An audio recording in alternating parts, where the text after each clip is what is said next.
بعض لوگ بڑی پریشانی میں مبتلا ہوتے ہیں کہ مولوی صاحب اس پر 1 روپیہ رکھنا منافع یا 2 روپے رکھنا یا ڈبل رکھ کو بیچے جا کے، ڈبل نہیں ٹریبل رکھ کو ہی بیچو، کوئی حد بندی نہیں ہے۔ آپ کو مل گئی 1 روپے میں چیز اور گاہک مل رہا ہے 10 روپے میں، بیچو، ڈبل ٹریبل چرل رکھ کے بیچو، لیکن اس میں جھوٹ نہ ہو۔ منافع پیسے پر ہرگز بھی نہیں ہوگا، منافع صرف پرسنٹیج پہ ہوگا، پرسنٹیج پہ آپ کے لیے حلال ہے۔ آپ 1 لاکھ دو، میرے منافع میں سے میں آپ کو 30% دوں گا، یا آ کر 20% دوں گا، 5% دوں گا، 3% دوں گا، جو بھی ہے پرسنٹیج، وہ کتنا ہوگا نہیں معلوم۔ صراحتاً کوئی کہتا ہے کہ 1 لاکھ کو میں 3000 دوں گا، 1 لاکھ کو میں 2000 دوں گا، 1 لاکھ کو میں 1000 دوں گا، یاد رکھیے یہ تمام چیزیں سود کے اندر ہی آتی ہیں، اس میں رضامندی کیوں نہ ہو نہیں چلتا۔ جھوٹ ہم سمجھتے ہیں بہت معمولی، اللہ نے جھوٹوں پر لعنت کی ہے، اور کبیرہ گناہ کی سب سے بڑی نشانی یہ ہے کہ جس گناہ پر اللہ نے لعنت کر دی وہ کبیرہ ہے، تو جھوٹ بولنا کبیرہ گناہ ہے۔ دیکھو، مرد دراصل عورتوں پر حاکم ہے،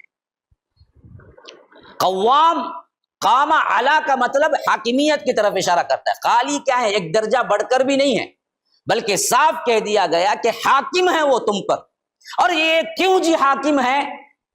اس سوال کا کوئی جواب نہیں ہے سوائے ایک جواب کے، بما فضل اللہ بعضهم علی بعض، اللہ نے فضیلت دی، اس کے علاوہ پہلا جواب یہی، تم کچھ نہیں پوچھ سکتے، اللہ نے فضیلت دی ہے بس۔ کئی دنوں سے میکے نہیں گئی، حقیقت بات ہے، پوچھ رہی ہے کھڑے ہو کے، جاؤں اماں کیا؟ شوہر بولتا نہیں جانا جی، نہ جاؤ، بیٹھ جاؤ، مسئلہ ختم۔ کیوں نہیں بولتے تمہیں؟ کیوں نہیں دیتے؟ سوال نہیں، بیٹھ جاؤ۔ تابعداری یہ بولتے، یہ تابعداری تم میں آ جائے گی نا، آدھے مسائل گھر کے ختم ہو جائیں۔ اللہ کی بندیوں کو اللہ کے مسجد سے، اللہ کے گھروں کو جانے سے مت روکو۔ کسے بولے؟ شوہروں کو بولے، اپنی بیویوں کو مسجد جانے سے نہ روکو۔ اگر وہ جانا ہے تو جانے کی اجازت دو، لیکن ان کو نہیں بولے تم چلی جاؤ۔ غور کرو، ان کو نہیں بولے کہ شوہر روکے تو بھی چلے جاؤ، شوہروں کو بولے روکو مت، ان کو جانے دو۔ خود سے نکل کے میں تو جا رہی ہوں نا، اچھائی کے واسطے نہ جا رہی ہوں، نہیں، اچھائی برابر، تابعداری بول کے ایک چیز ہے نہیں کیا، وہ دیکھو۔ MSLI ٹی وی، رہنمائی بدلتی دنیا کے لیے۔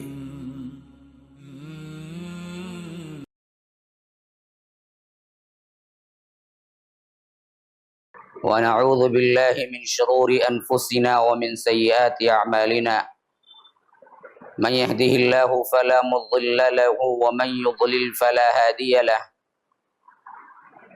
واشهد ان لا اله الا الله وحده لا شريك له، واشهد ان محمدا عبده ورسوله، اما بعد، فان خير الحديث كتاب الله، وخير الهدي هدي محمد صلى الله عليه وسلم، وشر الأمور محدثاتها، وكل محدثة بدعة، وكل بدعة ضلالة، وفي رواية وكل ضلالة في النار۔ فأعوذ بالله السميع العليم من الشيطان الرجيم، من همزه ونفثه ونفخه، يا أيها الذين آمنوا لا تأكلوا أموالكم بينكم بالباطل إلا أن تكون تجارة عن تراض منكم، ولا تقتلوا أنفسكم إن الله كان بكم رحيما۔ اللهم أرنا الحق حقا وارزقنا اتباعه، وأرنا الباطل باطلا وارزقنا اجتنابه۔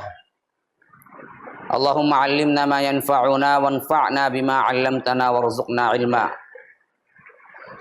رب اشرح لي صدري ويسر لي امري واحلل عقدة من لساني يفقهوا قولي۔ اس اللہ کے نام سے ابتدا جس کے ناموں کی کوئی انتہا ہی نہیں۔ ولو ان ما فی الارض من شجرۃ اقلام والبحر يمده من بعده 7 ابحر ما نفدت کلمات اللہ۔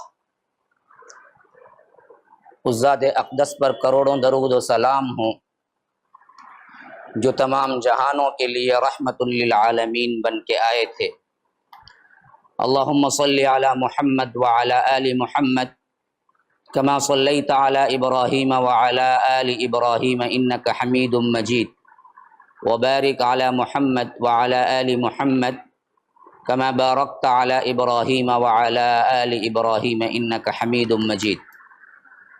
برادران اسلام، واجب الاحترام بزرگوں، دوستوں، عزیز ساتھیوں، لائق احترام ماؤں اور بہنوں، اللہ تبارک و تعالیٰ کے فضل و کرم سے آپ کے سامنے دورہ ترجمہ قرآن کا جو سلسلہ رمضان کی ان راتوں میں جاری و ساری ہے، اس کی حیثیت سے 5واں پارہ ہم ابتدائی آیات پڑھ چکے ہیں 5ویں پارے کے، اور سورت کے اعتبار سے سورہ نساء کی 28 آیات ہم ترجمہ اور اس کی مختصر ترین تشریح دیکھیں۔ آج میں نے تلاوت کی ہے تو سورہ نساء سورہ نمبر 4 آیت نمبر 29 کی جو آیت ہے وہ میں نے تلاوت کی ہے۔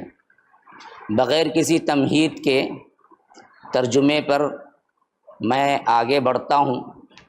یا ایھا الذین آمنوا لا تأکلوا اموالکم بینکم بالباطل، اے لوگو جو ایمان لائے ہو، نہ کھاؤ ایک دوسرے کے اموال، یا یوں سمجھو کہ اپنے اموال ایک دوسرے کے جو طریقے ہیں کھانے کے، ان سے باطل طریقے سے نہ کھاؤ۔ الا ان تکون تجارتا عن تراض منکم، سوائے اس کے کہ دونوں کی رضامندی سے تجارت ہو۔ ولا تقتلوا انفسکم، اپنے آپ کو قتل نہ کرو، اپنے آپ کو ہلاکت میں نہ ڈالو۔ ان اللہ کان بکم رحیما، کہ بے شک اللہ تبارک و تعالی تمہارے ساتھ بڑا رحم کرنے والا ہے۔ ومن یفعل ذلک عدوانا وظلما فسوف نصلیہ نارا، جو کوئی بھی اس حکم کے آنے کے بعد بھی سرکشی کرے گا، ظلم کرے گا، تو ہم اس کو عنقریب جہنم میں داخل کر دیں گے۔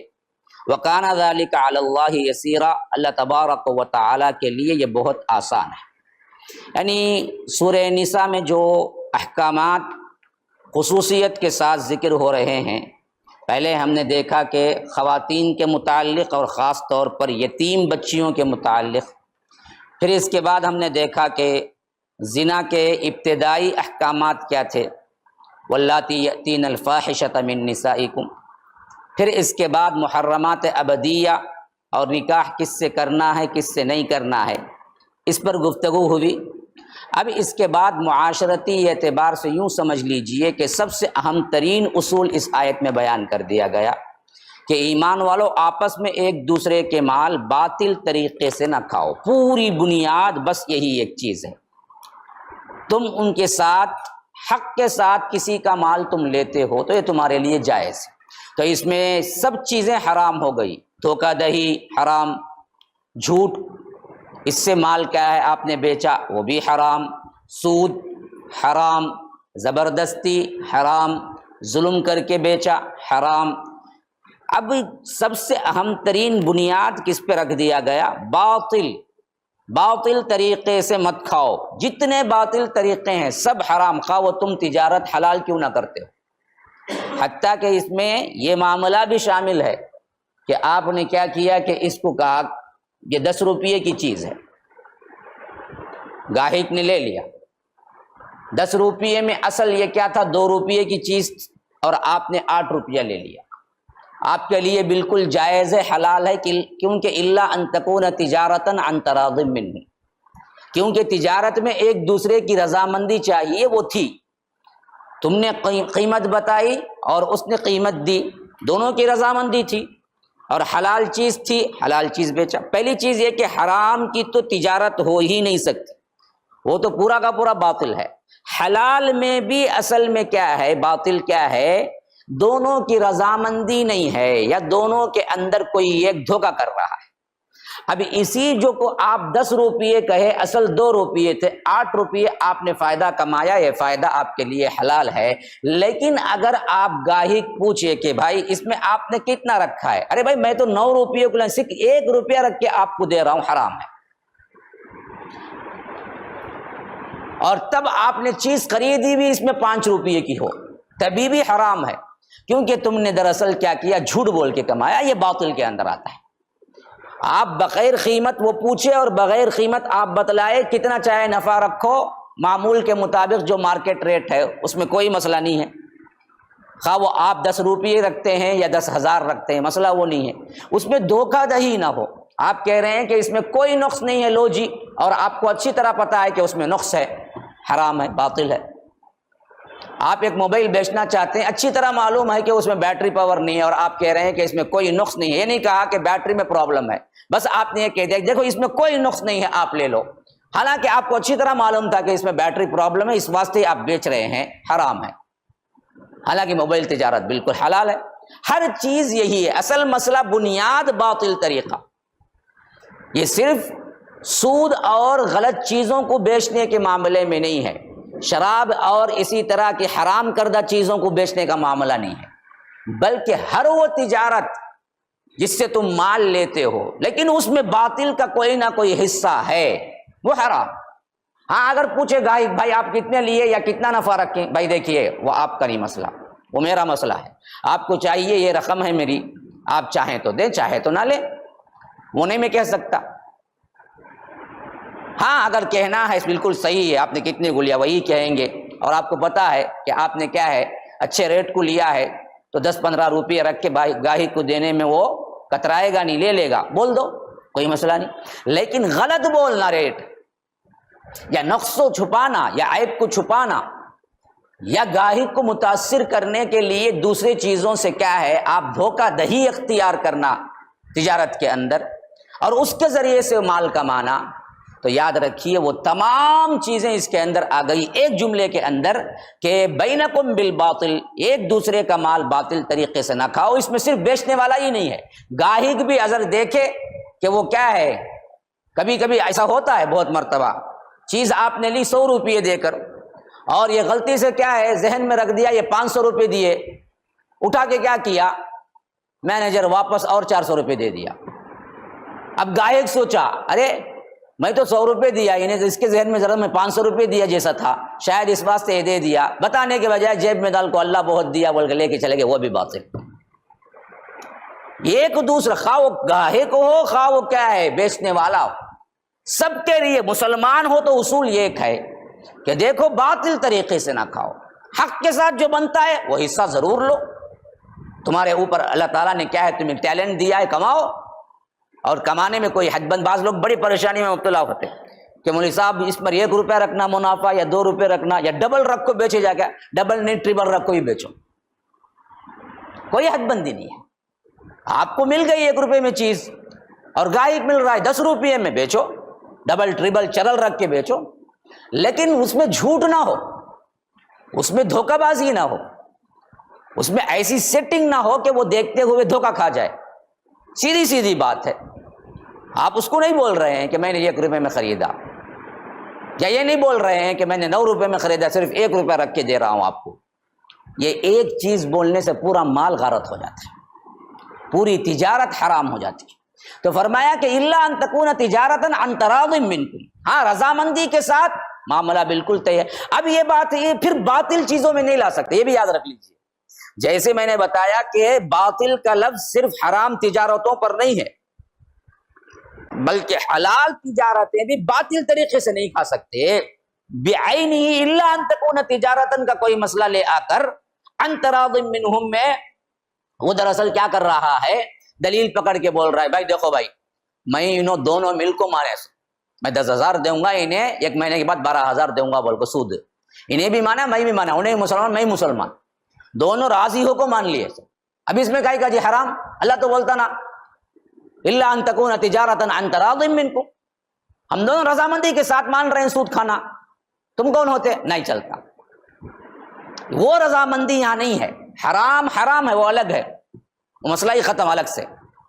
حلال میں اس وقت تک حلال نہیں ہوگی چیز لین دین میں جب تک کہ تم دونوں آپس میں رضامند نہ ہو جاؤ۔ اگر دونوں اس تجارت سے الگ ہونے سے پہلے بھی ناراضگی اختیار کر دے تو آپ اس کو کیا نہیں کر سکتے، جبر نہیں کر سکتے، کیونکہ بھائی اس وقت تک ہوتی ہے۔ آئے دکان میں موبائل دیکھ لے گو تو فائنل ہونے والا تھا، فائنل ہوتے ہوتے کیا ہے، ابھی آپ نکل کے نہیں گئے دکان سے، آپ کہہ دیے کہ نہیں بھائی نہیں چاہیے، اب دکان والے کو کوئی زبردستی نہیں کر سکے، کیا جی اتنا وقت میرا ویسٹ کیے۔ بعض لوگ کیا کرتے ہیں، ڈیپینڈ مجبور کر دیتے ہیں اس آدمی کو، اب وہ نہیں نکل سکتا ہو جب تک کہ نہیں لیتے، ورنہ تو کیا ہے وہ ظلم پہ اتر آتے ہیں، یہ بھی غلط ہے۔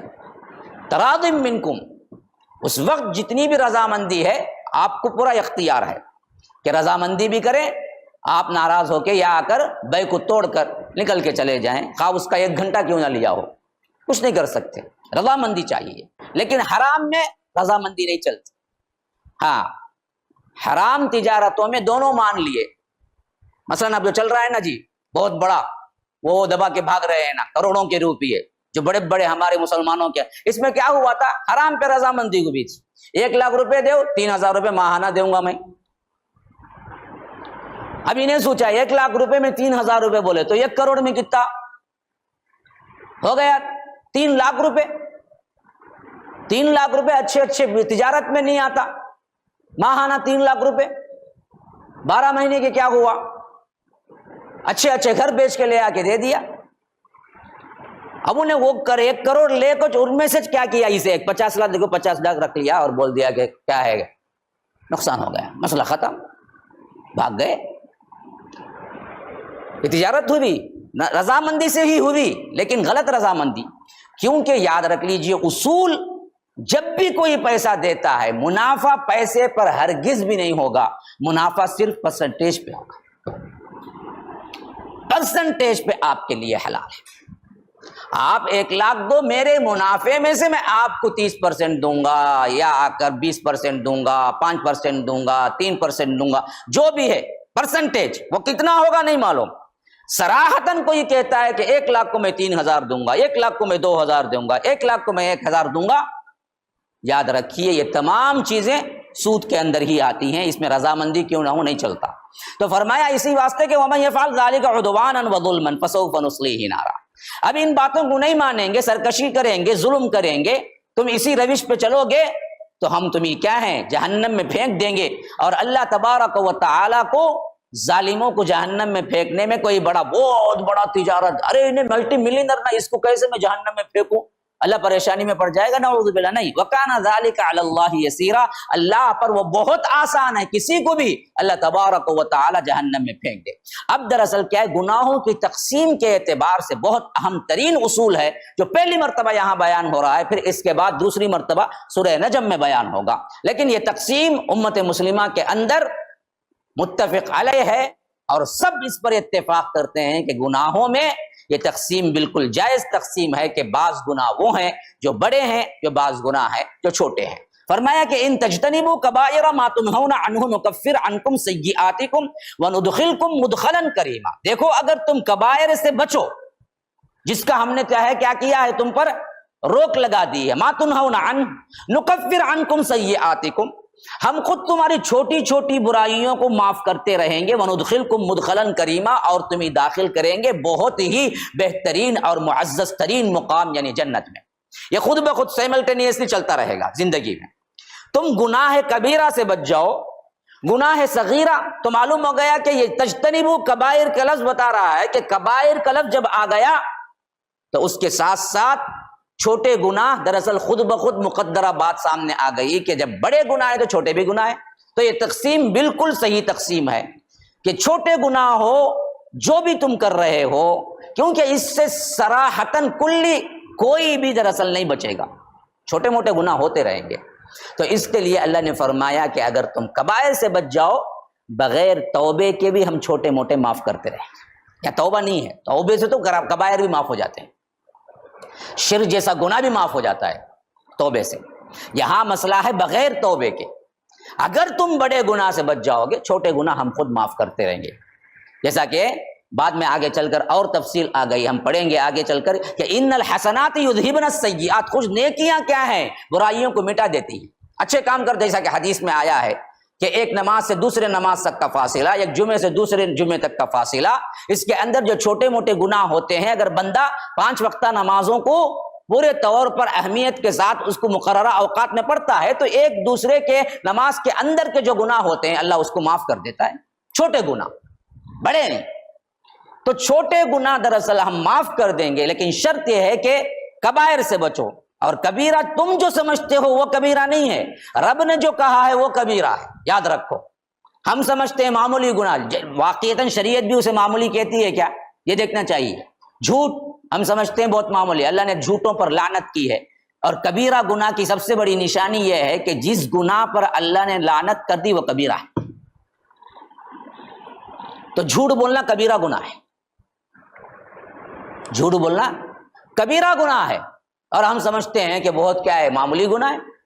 نہیں، تو کبیرہ اور صغیرہ کی تقسیم جو ہوگی نا جی، وہ شریعت کی روشنی میں ہوگی، تمہارے اپنے ذہن سے نہیں ہوگی۔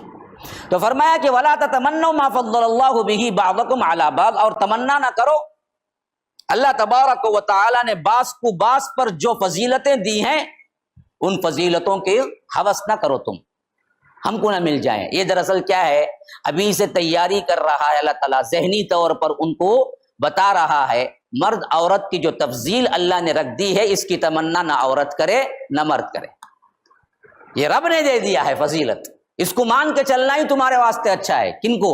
خاص کر خواتین کو۔ اس ذہن کو ابھی بنا رہا ہے، کیونکہ آگے تفصیلات کھل کے آئیں گے، مرد ہی قوام ہے، ابھی ہم پڑھیں گے، تو اس واسطے اس کی ذہن سازی ہو رہی ہے۔ پہلے طور پر فرما دیا گیا کہ وَلَا تَتَمَنَّوْا مَا فَضَّلَ اللَّهُ بِهِ بَعْضَكُمْ عَلَى بَعْضٍ، کہ ہرگز تم تمنا نہ کرو کہ اللہ تبارک و تعالی نے بعض پر جو بعض کو فضیلتیں دی ہیں اس کی یہ تمنا کرو کہ ہوس کرو کہ مجھے بھی مل جائے۔ اس میں تمام تر آ گیا۔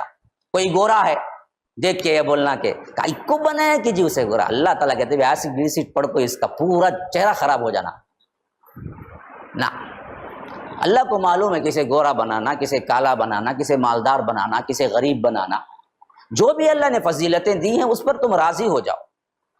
یہ ایک بات تو یہ ہو گئی۔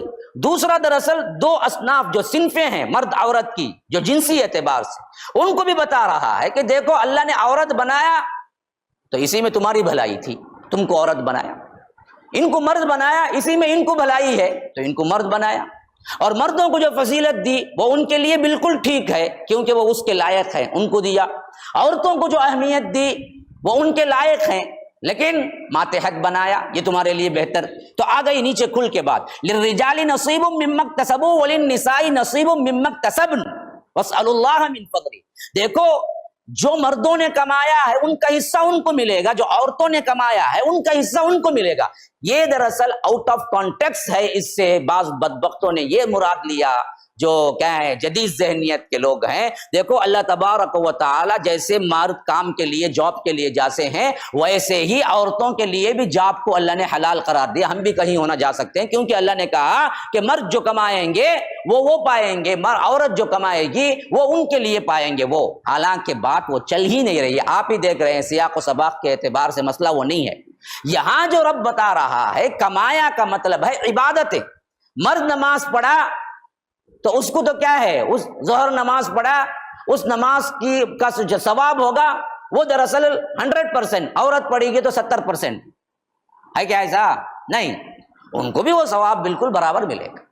تو مرد نے جو کمایا وہ ان کے لیے، عورت جو کمائی وہ ان کے لیے کا مطلب یہ ہے کہ عبادات میں اللہ تبارک و تعالی مرد عورت نہیں دیکھتا، ان کا ثواب ان کے لیے ہے۔ یہاں سے عورت جاب کرنے کا کوئی مسئلہ نکلتا ہی نہیں ہے۔ ہاں یہ اور بات ہے کہ اگر پردے کا ماحول ہے اور جائز ماحول ہے اور جائز جاب ہے، اس میں کوئی عورت کرتی ہے تو کرے، لیکن صراحتاً دراصل کیا ہے، ایئر ہوسٹس ہونا، یہ فحاشی عریانی جسم دیکھ کر جہاں جاب دیا جاتا ہے، یہ عورتوں پر کلی حرام ہے، کلی حرام ہے۔ اگر وہ تہجد گزار بھی ہو جائے اور ایئر ہوسٹس ہو تو اس کا پورا پائی حرام ہے۔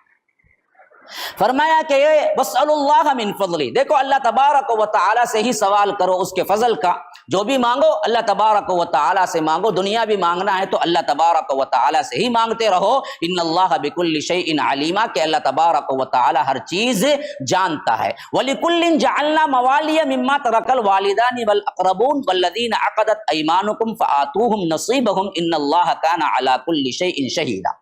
رہے جو کچھ بھی اپنا مال چھوڑ کے جائیں، خواہ وہ مرد چھوڑے خواہ وہ عورت چھوڑے، ان سب کو ان کا حصہ برابر ملے گا، ان کے قرابت داروں میں بھی ان کی اولاد میں بھی۔ اب یہ مرتبہ پھر دوسری مرتبہ گویا کہ کیا ہے تاکید آ رہی ہے جو پہلی مرتبہ وہاں آ چکی ہے تفصیل کے ساتھ کہ اس زمانے میں عورت کو کوئی حصہ اس کے وراثت میں تقسیم نہیں کیا جاتا تھا، نہ دراصل عورت کو وراثت کا حصہ دیا جاتا تھا۔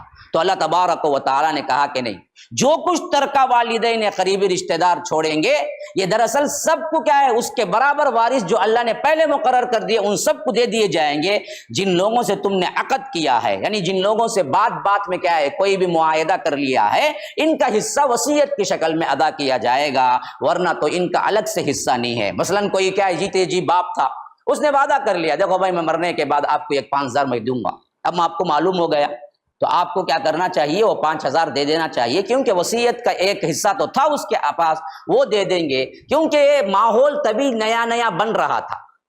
اللہ کے رسول صلی اللہ علیہ وسلم نے بہت سے صحابہ کو ایک ہی بات میں بھائی بنا دیا تھا، اب اس بھائی سے یہ تعلق پیدا ہو گیا تھا، اب وراثت کے احکامات آ گئے تو جو منہ بولے بھائی، جو ایمانی بھائی تھے ان کو وراثت نہیں ملتی تھی، جب تک وراثت کا حکم نہیں ہوا وارث بھی وہی ایمانی بھائی ہوتے تھے، لیکن جب وراثت آ گئی تو رشتہ داری حق وراثت قرار دیا گیا، تمہاری دوستی حق وراثت نہیں ہے۔ لیکن اب جو دلی طور پر ایمان کے اعتبار سے ایک دوسرے کے دلوں میں جو پیدا ہو چکی تھی محبت، اس حیثیت سے کوئی معاہدہ کر دیے، کوئی بات کر دیے کہ میں مر گیا تو اتنا حصہ آپ کا ہے، تو اگر وہ چیز دائرے کے اندر آتی ہو تو وہ ان کی نصیب ہے، ان کے لیے دے دیجئے۔ ان اللہ کان علی کل شیء شہیدا، اللہ تبارک و تعالی یقیناً ہر چیز پر گواہ ہے۔ اب آ گئی وہ بات کھل کے جس کے بارے میں نے بتایا تھا کہ یہ کڑوی گولی جو سب سے اہم ترین ہے، بلکہ یوں سمجھ لیجئے سب سے تلخ ترین گولی ہے جو عورتوں کو نگلنے نہیں ہوتا قیامت تک، یہ ہے وہ بات جس کے لیے اوپر تیار کر دیا گیا تھا۔ الرجال قوامون علی النساء، دیکھو مرد دراصل عورتوں پر حاکم ہے۔ قوام، قام علی کا مطلب حاکمیت کی طرف اشارہ کرتا ہے، قالی کیا ہے ایک درجہ بڑھ کر بھی نہیں ہے، بلکہ صاف کہہ دیا گیا کہ حاکم ہے وہ تم پر۔ اور یہ کیوں جی حاکم ہے، اس سوال کا کوئی جواب نہیں ہے سوائے ایک جواب کے، بما فضل اللہ بعضهم علی بعض، اللہ نے فضیلت دی، اس کے علاوہ پہلا جواب یہی، تم کچھ نہیں پوچھ سکتے، اللہ نے فضیلت دی ہے بس۔ دوسری وجہ یہ بھی ہے وبما انفقوا من اموالہم، اپنے مالوں میں سے تم پہ خرچ کرتے ہیں، یہ وجہ دوسری ہے۔ اصل وجہ تو یہی ہے کہ اللہ نے بنا دیا، مرد ہی چلائے گا گھر کا کنٹرول، عورت وہاں پر ملکہ کی حیثیت سے تو رہے گی لیکن حاکم کی حیثیت سے نہیں رہے گی۔ اگر تم اپنے گھروں کا کنٹرول حاکم بنا دو گے تو یاد رکھو نیست و نابود ہو جائے گا۔ جو بھی چلتے ہیں نا جی ہمارے ہاں عورتوں کے مسائل، آپ کیا کریں نیچے بیٹھ کے وہاں ٹیکا لے لیں، بہت آسانی ہوگی اور مجھے بھی پریشانی نہیں ہوگی، ادھر بیٹھ کے پریشان ہونے سے ادھر بیٹھ کے بھی آپ آرام سے کیا ہے اپنا کچھ آرام لینا ہے لے لیجئے، کوئی مسئلہ نہیں۔ نہیں غصے میں نہیں بول رہا ہوں بلکہ بہت مسکراتے ہوئے بول رہا ہوں کیونکہ مجھے پریشانی نہ ہو۔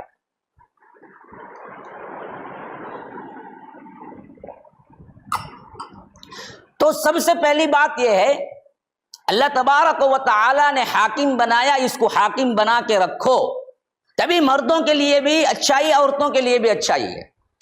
ہاں یہ بات ہم نے کبھی کبھی علانیہ بھی دیکھا ہے، بعض عورتوں کی صفات کے اندر ہی کیا ہے یہ بات ہوتی ہے کہ اگر مرد اتر کے آ کے کبھی معافی مانگتا بھی ہے تو عورت خود سے کہتی ہے کہ نہ جی آپ معافی مانگتے ہوئے اچھا نہیں لگتے، آپ ڈراتے ہوئے اچھا لگتے۔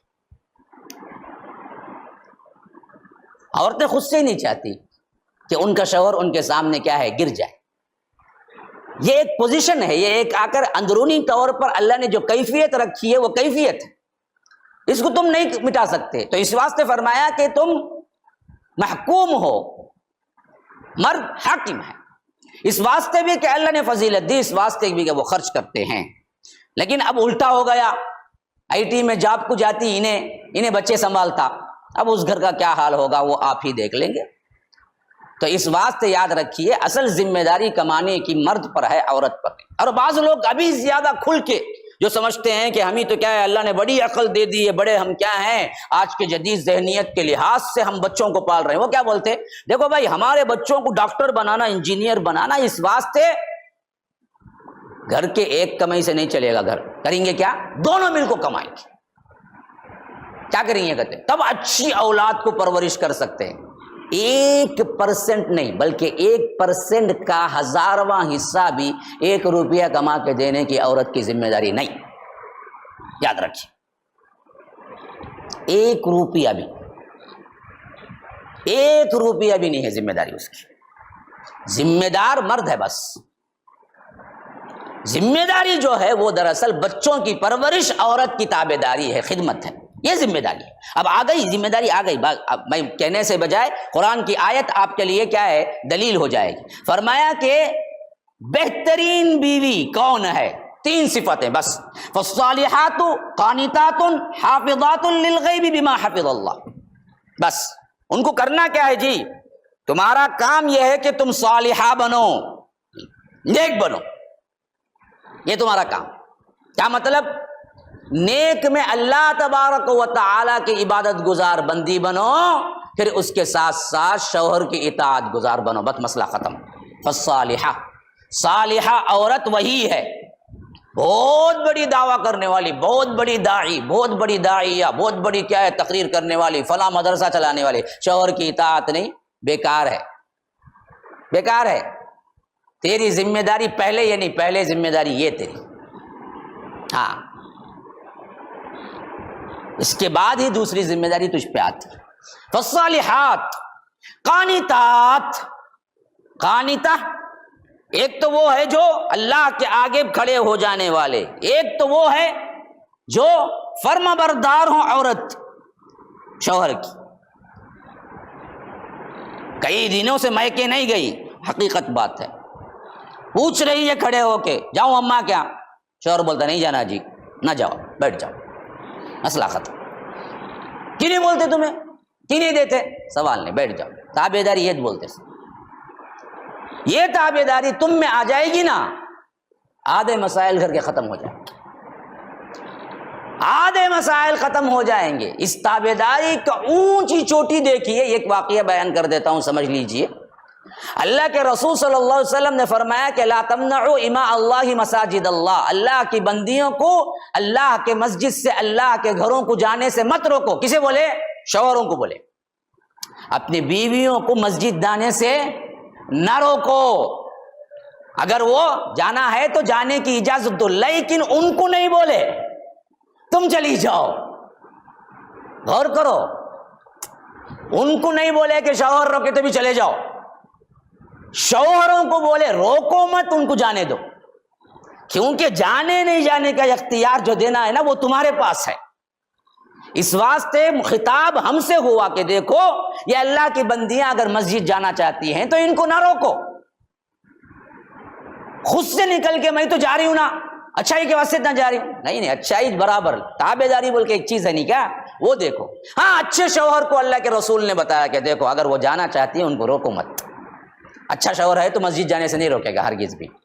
ہاں اسی واسطے ام کلثوم رضی اللہ عنہ، خاص طور پر جو حضرت علی کی بیٹی تھی رضی اللہ عنہا، اور جو خاص طور پر حضرت علی کی بیٹی بھی تھی، حضرت عمر کی بیوی بھی تھی اور شہیدی بیوی تھی، ان کے بارے میں بات آئی ہے کہ وہ دراصل جب تک حضرت عمر اجازت نہیں دیں گے میں مسجد نہیں جاؤں گی، اس حیثیت سے رہتے تھے گھر کے اندر.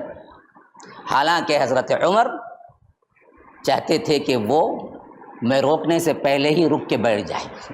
وہ بھی نہیں بولتے تھے کہ میں اجازت دیتا ہوں، وہ بھی نہیں پوچھتی تھی کہ کیوں مانگوں میں جب تک وہ خود اجازت نہ دے دے. یہ ہے دونوں کے اندر کا ایک تعلق، دو طرفہ تعلق. تو فرمایا کہ تابع داری اہم ہے. اور حافظات للغیب، شوہر کی غیر موجودگی میں حفاظت کرنا اس کے مال کی اور اس کے عزت کی. بما حفظ اللہ، جیسے اللہ نے مردوں کو حکم دے کر تمہاری حفاظت کروا رہا ہے. یہ دو چیزیں بڑی اہم ہیں. صالح ترین بیوی کون ہے؟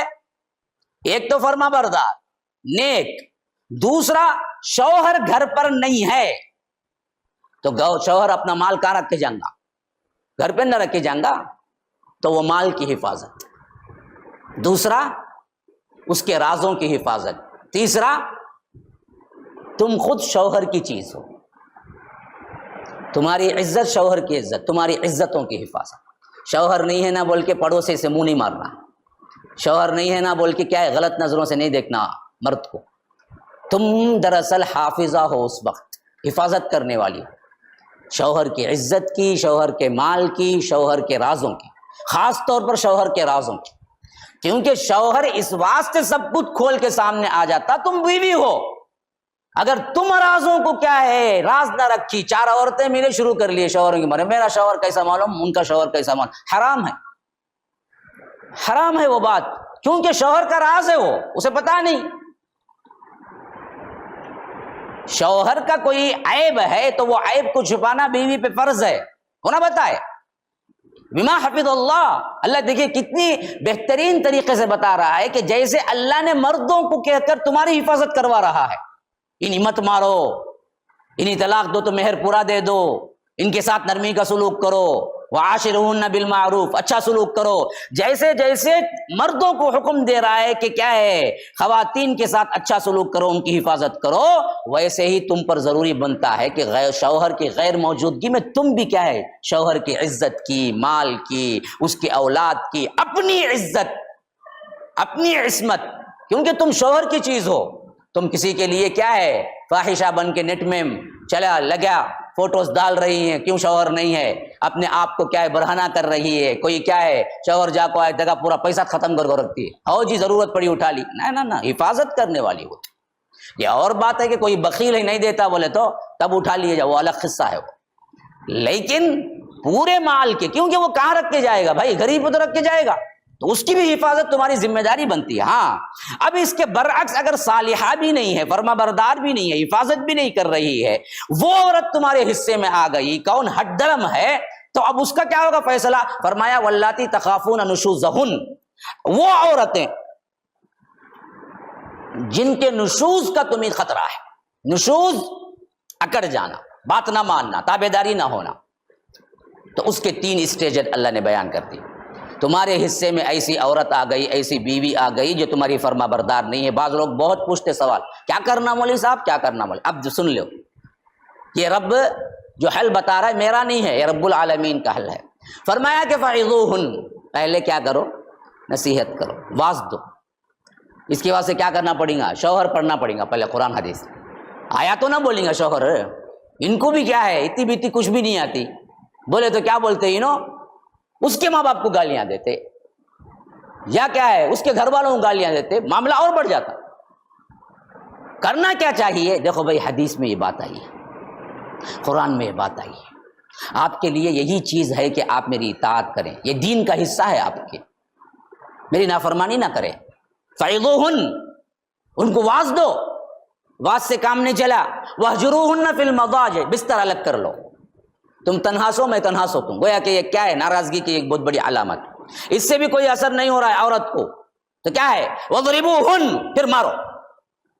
یہ مارنے کی اجازت قرآن میں باقاعدہ موجود ہے، یاد رکھ لیجیے، اس میں ہمیں کوئی شک نہیں، کوئی عار نہیں، رب کہتا ہے.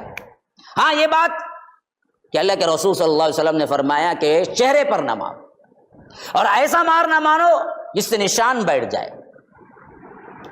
لیکن تعدیب کے لیے تھوڑا سا مارنا، سمجھانا، یہ دراصل بالکل جائز ہے، اور اس کو رب نے جائز قرار، کوئی مائی کا لال پیدا نہیں ہو سکتا جو اس کو آپ کو روک سکے. ہاں فَإِنْ أَطَعْنَكُمْ، اگر وہ اطاعت کر لیں، بات مان لیں، اچھے ہو جائیں، سدھر جائیں، پلٹ جائیں، فَلَا تَبْغُوا عَلَيْهِنَّ سَبِيلًا، پھر ان کے اوپر کیا ہے دوسری راہ نہ ڈھونڈو.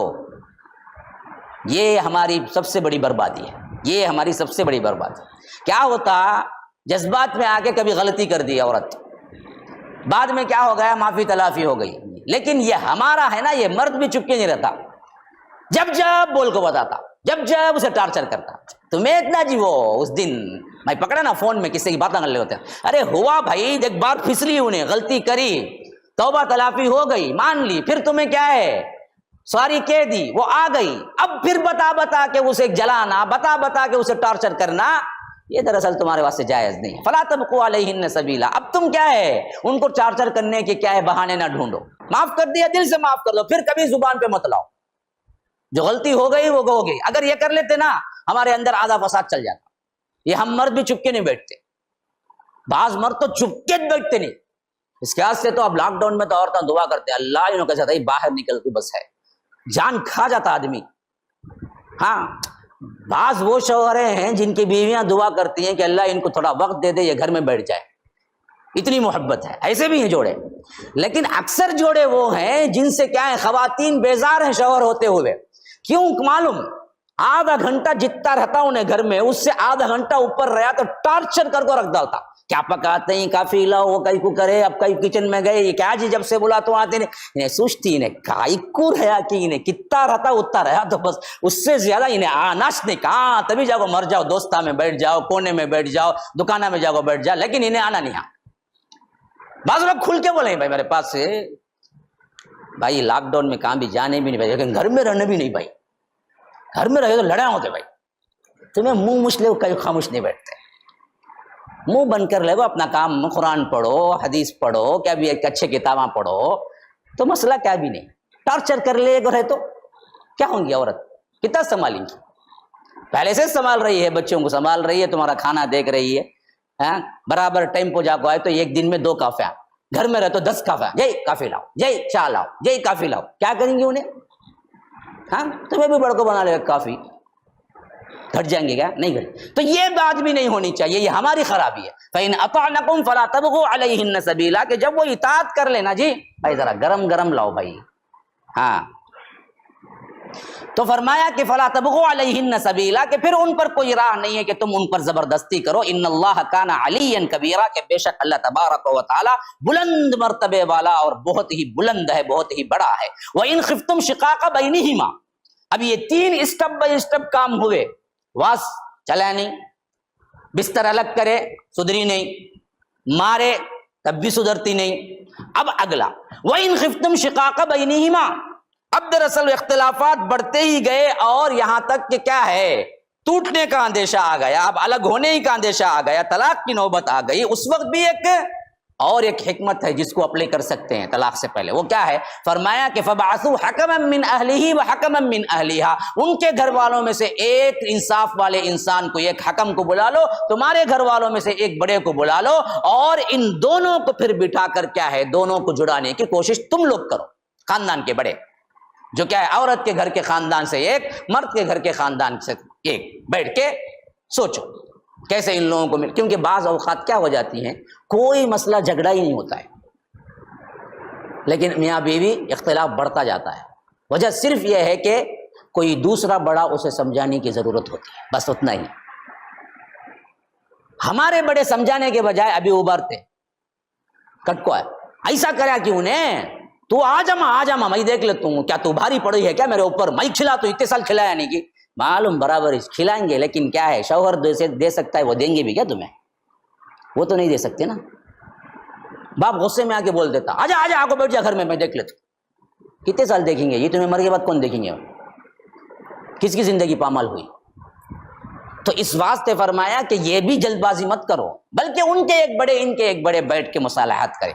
اور اس میں بہت ایک یونیک بات جو فرمائی گئی وہ کیا ہے، ان یریدا، اگر یہ دونوں اصل میں ملنا چاہیں گے، اصلاح کر لینا چاہیں گے، ان یریدا اصلاحا یوفق اللہ بینہما، کہ اللہ خود دونوں کو ملا کے چھوڑ دے گا. کٹیں گے اس وقت جب دراصل کیا ہے میاں بیوی خود ہی نہیں چاہتے ہوں. اگر یہ دونوں چاہتے ہیں، اوپری مسئلہ ہے، تو اللہ کہتا ہے کہ اس طرح مل بیٹھ کے آپ دراصل کیا ہے مشورہ کر لیں، تو یاد رکھو اللہ تعالیٰ خود دلوں میں موافقت ڈال دے گا. اس میں دونوں طرف اشارہ ہے. ایک ان یریدا میں کیونکہ کیا ہے صیغہ ہے تثنیہ کا، اس میں 2 ہیں. اگر میاں بیوی چاہیں گے تو اللہ موافقت پیدا کر دے گا. یہ ترجمہ بھی ہو سکتا ہے کہ اگر یہ 2 حکم جو اوپر بنے نا، ان کے خاندان سے ایک، ان کے خاندان سے ایک، اگر یہ دونوں بھی کیا ہے چاہیں گے دل سے کہ میاں بیوی مل جائیں، تب بھی اللہ موافقت پیدا کر دے گا. دونوں ترجمے ہو سکتے ہیں اس ٹکڑے کے.